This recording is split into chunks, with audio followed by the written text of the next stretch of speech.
Vote की value. अगर आप अपने वोट की वैल्यू समझ लोगे तो ये कोई ताराराम ने ठेका नहीं ले रखा है, और अगर ले भी लूंगा तो 1 लोकसभा कर लूंगा। देश में तो 543 लोकसभाएं हैं, और मेरी ये बात जो है वो खाली फतेहगढ़ वालों के लिए नहीं, पूरे देश के लिए। पूरे देश में मेरा अभियान चल रहा है। 150 सीटों पर हम तैयारी कर रहे हैं, और अभी हमारे पास दूसरे संगठनों के फोन आ रहे हैं, वो भी इसमें लग रहे हैं। लगभग इलेक्शन से पहले ये पूरे देश के अंदर हो जाएगा। तो अगर मुझे वोट लेना है या फिर एमपी बनना है, ये मेरा उद्देश्य नहीं।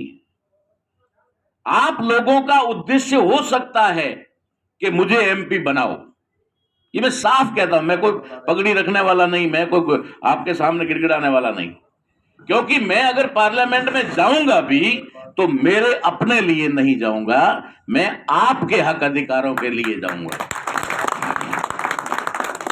75 सालों से जितने भी गए हैं वो सारे अपने घर भरने के लिए गए हैं, अपना रुतबा बढ़ाने के लिए गए हैं, अपनी गाड़ियां जो स्कॉर्पियो थी उससे फॉर्च्यूनर तक करने के लिए गए हैं, फॉर्च्यूनर से ओडी लेने के लिए गए हैं, ठीक है ना, मर्सिडीज लेने के लिए गए हैं, दिल्ली में और जयपुर में बंगले खरीदने के लिए गए हैं।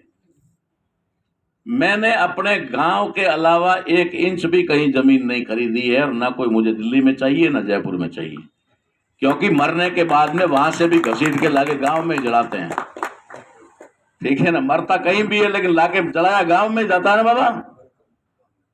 तो मुझे मेरे गांव से आगे नहीं जाना, लेकिन अगर ऐसी कोई बात है तो सिर्फ और सिर्फ उन दबे कुचले लोगों के लिए है जिनको आज देश के अंदर या तो धर्म के नाम पर या तो जाति के नाम पर प्रताड़ित किया जाता है, नीचा समझा जाता है, उनके साथ में अत्याचार होता है, उनका शोषण होता है, उनके अधिकारों का हनन होता है। इसके लिए आपको समझाने के लिए आया। अब वोट की बात आती है तो वोट कितने होते हैं? वोट तो एक ही होता है, लेकिन वोट पड़ता कितनी जगह है? 6 जगह पड़ता। आपका वोट 6 जगह पड़ता। एक वार्ड पंच के लिए पड़ता है, एक वोट सरपंच के लिए पड़ता है, एक डेलीगेट के लिए पड़ता है, एक जिला परिषद सदस्य के लिए पड़ता है, एक एमएलए के लिए पड़ता है, और एक एमपी के लिए पड़ता है। ये आपके 6 वोट पड़ते हैं, और 6 वोटों में 6 की जगह 6 अपनी अपनी वैल्यू है, अपनी वैल्यू है। वार्ड के विकास के लिए हम वार्ड पंच को चुनते हैं, सरपंच गांव के विकास के लिए चुनते हैं। हमारे जो अधिकार हैं जिला लेवल पे हमें कुछ चीजें उनसे प्राप्त करनी है तो पंचायत समिति सदस्य और जिला परिषद के चुनाव में हम वोट करते हैं। शिक्षा के लिए, चिकित्सा के लिए, रोजगार के लिए, और हमारे और भी सुविधाएं, बिजली, सड़क, पानी, उनके लिए हम लोग एमएलए को चुनाव करते हैं, विधानसभा में चुनाव करते हैं। लेकिन इन सभी चुनावों में हम थोड़ी बहुत गंभीरता, वोट के प्रति तो नहीं, लेकिन थोड़ी गंभीरता हम लोग जरूर रखते हैं, थोड़ा इंटरेस्ट हम जरूर लेते हैं, थोड़ी रुचि हम जरूर लेते हैं कि सरपंच हमके कहने बनाना हो तो फलाने, तो उसके लिए हम लोग पूरी ताकत झोंक देते हैं, ठीक है ना। वार्ड पंच के लिए पूरी ताकत झोंक देते हैं, जिला परिषद और जिला प्रमुख वाले इलेक्शन में भी पूरी ताकत झोंक देते हैं, क्योंकि प्रधान और प्रमुख बनाना होता है।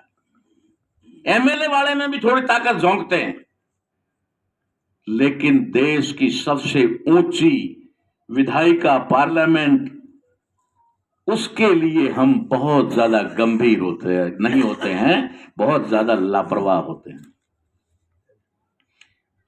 जो देश का सबसे अहम चुनाव है उसके लिए हम गंभीर नहीं होते।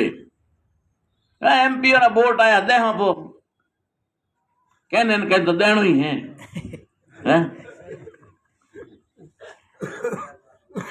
यहीं तक है ना हम लोग। सबकी आपके वोट से जो सांसद, जो एमपी चुन करके जाता है, वो व्यक्ति आपके पीढ़ियों का भविष्य निर्धारित करता है। वो सड़क, बिजली और इसके लिए नहीं करता है, वो आपके बच्चे आने वाले टाइम में, आपकी तीसरी चौथी पीढ़ी कैसा जीवन जिएगी वो दिल्ली में तय होता है। आज हमारे सत्यानाश का जो सबसे बड़ा कारण है वो कारण यही है कि हमने उस गंभीर चुनाव को इतना गंभीरता से नहीं लिया, उसको हल्के में लिया। आपको पता है सरपंच का चुनाव होता है तो 70%, 80%, 90% वोट पड़ते हैं, ठीक है ना। चाहे वार्ड पर थोड़े ज्यादा जागरूक हो तो लगभग 95% ही पड़ जाते हैं। इसी प्रकार से एमएलए के वोट के अंदर देखा जाए तो एमएलए के वोट में 60-65%, 70%, कहीं कहीं थोड़ा अपवाद के तौर पे 80 तक पहुंच जाता है।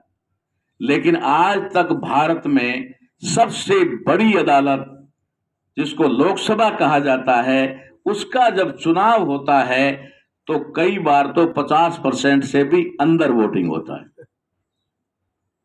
50% से भी अंदर वोटिंग होता है और 55-60 से ज्यादा आज तक हुआ नहीं। इसका मतलब है कि हम लोकसभा के चुनाव को लेकर के बहुत ज्यादा लापरवाह हैं।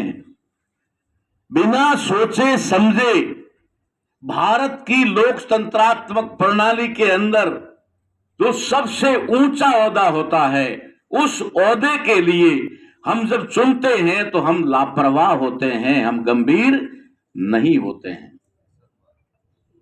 और ये लापरवाही ही हमारे ऊपर ऐसे नालायक लोगों को बिठा देती है जो लोग सिर्फ और सिर्फ अपनी तिजोरी भरने तक सीमित रहते हैं। वो कभी भी आपके भविष्य के बारे में नहीं सोचते और सोचने का उनको अधिकार ही नहीं है, खुद को भी अधिकार नहीं है, क्योंकि उनको भी सांसद बनना है तो टिकट के बिना नहीं बन सकते। वो टिकट के मोहताज होते हैं, इसलिए टिकट जो देगा उसकी हाजिरी भरेंगे। इसलिए जो ये बात मैं आपको बता रहा हूं कि देश की सबसे बड़ी संस्था जो लोकसभा है, पार्लियामेंट है, संसद है, उसके अंदर आज तक हमने गंभीर लोगों को चुनकर नहीं भेजा, जिसकी वजह से हमारे अधिकार वहां पर बनने की बजाय अधिकार खत्म हुए और उन खत्म होते हुए अधिकारों की वजह से हम लोग आज समस्याग्रस्त हैं। आज हमारी जो समस्या है उसका कारण हम खुद ही हैं। हमने अपना वोट सोच समझ के नहीं दिया, किसी के कहने से दे दिया। और उसकी समस्या का मूल कारण जो है वो ये भी है कि हमारे सामने आज दिन तक विकल्प ही नहीं था।